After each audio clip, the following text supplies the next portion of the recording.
Good evening student. कैसे हो? आपकी पढ़ाई कैसे चल रही है? अच्छी चल रही है? तो आप घर पढ़ते होगे, तो कॉपी और पेन लेके बैठिए। अपन अध्याय 22 मानव का पाचन तंत्र की आज चर्चा करेंगे। मानव पाचन तंत्र के बारे में पढ़ेंगे। आपका व स्टार वयास इंस्टीट्यूट एवं नर्सिंग एकेडमी में आपका हार्दिक स्वागत है बच्चों। तो आज चलिए पाचन तंत्र। पाचन तंत्र होता क्या है, पाचन तंत्र के बारे में बात करते हैं। पाचन तंत्र होता क्या है? तो पाचन तंत्र वह प्रक्रिया है, पाचन तंत्र कौन सी प्रक्रिया?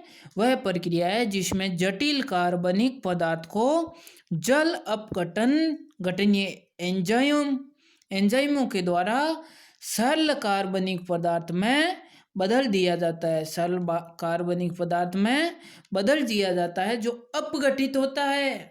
जैसे अपन कहते हैं अछनित, जो गेहूं का आटा छन्नी से छानते हैं, पहले अछनित होता है, उसका फिर अपघटित होता है अछनित। उसको छान के और उसको सरल कार्बनिक पदार्थ में बदल दिया जाता है अपघटनीय को, और फिर कार्बनिक पदार्थ में बदल दिया जाता है। उसको कहते हैं पाचन तंत्र। क्या कहते हैं?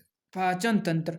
अब पहले तो इस अध्याय में अपन क्या क्या पढ़ेंगे उसके बारे में देखते हैं, फिर अध्याय टॉपिक वाइज शुरू करते हैं। पहले आएंगे अपन पढ़ेंगे पाचन के प्रकार। पाचन के प्रकार दो होते हैं, अंतःकोशिकीय पाचन, बाहरी कोशिकीय पाचन। फिर पढ़ेंगे मानव पाचन तंत्र का जो अंग है वो पढ़ेंगे। पहला है आरनाल। आरनाल में मुख एवं मुख गुहा। मुख गुहा में क्या है? अस्थायी रूप से दांत पढ़ेंगे। स्थायी रूप से दांत होता क्या है? जीभ।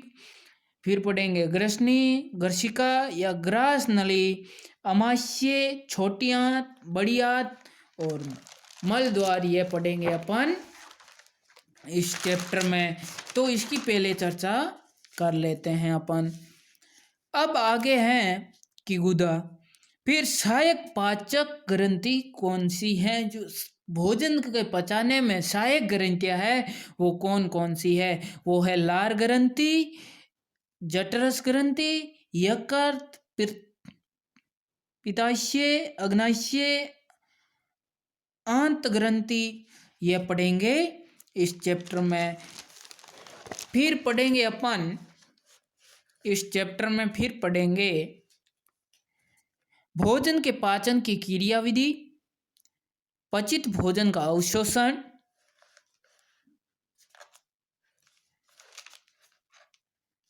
अपचित पदार्थ का निष्कासन तथा महल। अब आते हैं अपना चैप्टर शुरू करते हैं पाचन के प्रकार। अब विस्तार से पढ़ते हैं पाचन के प्रकार। क्या पढ़ते हैं बच्चों? पाचन के प्रकार। पहला प्रकार है अंतःकोशिकीय पाचन। अंतःकोशिकीय पाचन बच्चों होता क्या है? अब सर यह तो पहली बार सुन रहे हैं कि अंतःकोशिकीय पाचन होता कैसे है।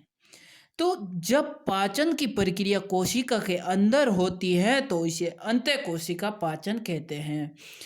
अब आपके दिमाग में आता होगा कि सर कोशिका के अंदर होता है, तो मानव में क्या यह पाचन क्रिया होती है अंतःकोशिकीय? नहीं होती है स्टूडेंट। यह अमीबा, पैरामीशियम और स्पंज आदि में होती है यह क्रिया, अंतःकोशिकीय क्रिया, अंतःकोशिकीय पाचन क्रिया। अब दूसरा है कि बाह्य कोशिकीय पाचन क्रिया। बाह्य कोशिकीय पाचन क्रिया, इसमें इसकी परिभाषा है जब पाचन की प्रक्रिया कोशिका के बाहर होती है। जब पाचन की प्रक्रिया कोशिका के बाहर होती है तो उसे बाह्य कोशिकीय पाचन कहते हैं। कौन सा पाचन कहते हैं? बाह्य कोशिकीय पाचन कहते हैं।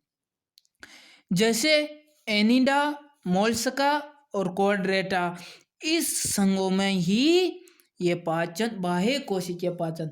अब आता है कि कुछ जीवों में दोनों प्रकार के पाचन क्रिया होती है, अंतःकोशिकीय पाचन क्रिया भी होती है और बाह्य कोशिकीय भी पाचन क्रिया होती है। वो किसमें होती है? जैसे सिलेटेट्रा मुक्तजीवी प्लेटी हेलमिंथीज इसमें क्या होता है? यह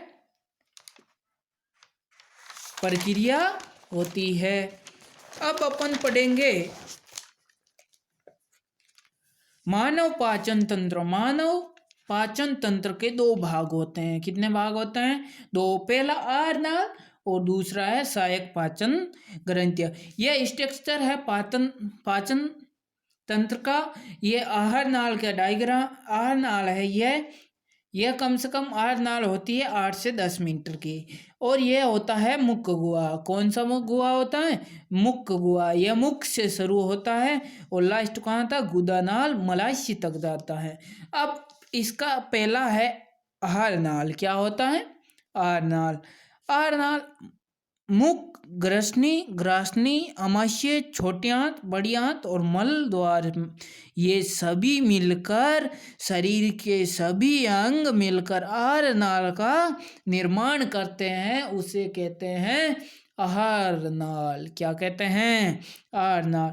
आहार नाल मुख से शुरू होकर मल द्वार तक जाती हैं। मुख जो हम भोजन का कौवा लेते हैं वहाँ से शुरू होके और जहाँ अवशिष्ट पदार्थ का उत्सर्जन होता है वहाँ तक, मल द्वार तक, ये आहार नाल होती हैं। आहार नाल करीब 8 से 10 मीटर लंबी होती है। 8 से 10 मीटर।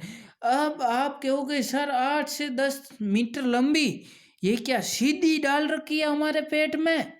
नहीं, इसके कितने बैंड है ये देखो, यहाँ से आती कितने बैंड है, इसमें बैंड डाल रखे। तब जब अपन खाना ज़्यादा खा लेते हैं तो ये पाइप जो आहार नाल की जो पाइप है ये फूल जाती है। फिर कहते हैं ज़्यादा खा लिया खाना, पेट दर्द कर रहा है। क्योंकि ये जो फूल जाती है, फटने की स्थिति में आ जाती है जब ये दर्द करता है। आगे है कि आहार नाल को पोषण नाल भी कहते हैं। आहार नाल को अब पोषण नाल क्यों कहते हैं? क्योंकि ये आहार नाल से ही पोषण भोजन का ग्रहण करते हैं, इसलिए इसको पोषण नाल, ये भोजन की नली है, इसको आहार नाल भी कहते हैं और पोषण नाल भी कहते हैं। अब आहार नाल के 3 कार्य हैं। आहार नाल के कितने कार्य हैं?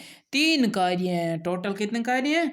3। आहार नाल को सरलीकृत पचाना। आहार नाल को सरलीकृत पचाने का कार्य करती है। आहार नाल जो कार्य करती है भोजन को क्या करता है? सरल रूप से पचाने का कार्य करती है। पचित आहार का अवशोषण करती है। पचित जो आहार है, जो भोजन है, उसका क्या करती है? अवशोषण। अवशोषण का मतलब होता है फिल्टर करना, उसमें से अलग करना, उसमें जो रस बनता है वो अलग, जरूरतमंद शरीर के अंगों को भेजना और बाकी अवशिष्ट पदार्थ को बाहर निकालना। आहार नाल को मुख से मल द्वार तक पहुंचाया जाता है। आहार नाल को मुख से मल द्वार तक पहुंचाया जाता है। अब बात करते हैं पाचन कार्य में प्रयुक्त होने वाले अंग। जो पाचन होता है शरीर में भोजन का, उसमें अंग कौन से अंग का योगदान है? कौन कौन से अंग का क्या है? योगदान है। तो मुख पहला नंबर मुंह का पढ़ते हैं, माउथ का पढ़ते हैं, मुख का पढ़ते हैं। तो आहार नाल का अगर भाग मुख से प्रारंभ होकर मुख गुहा में खुलता है। जो आहार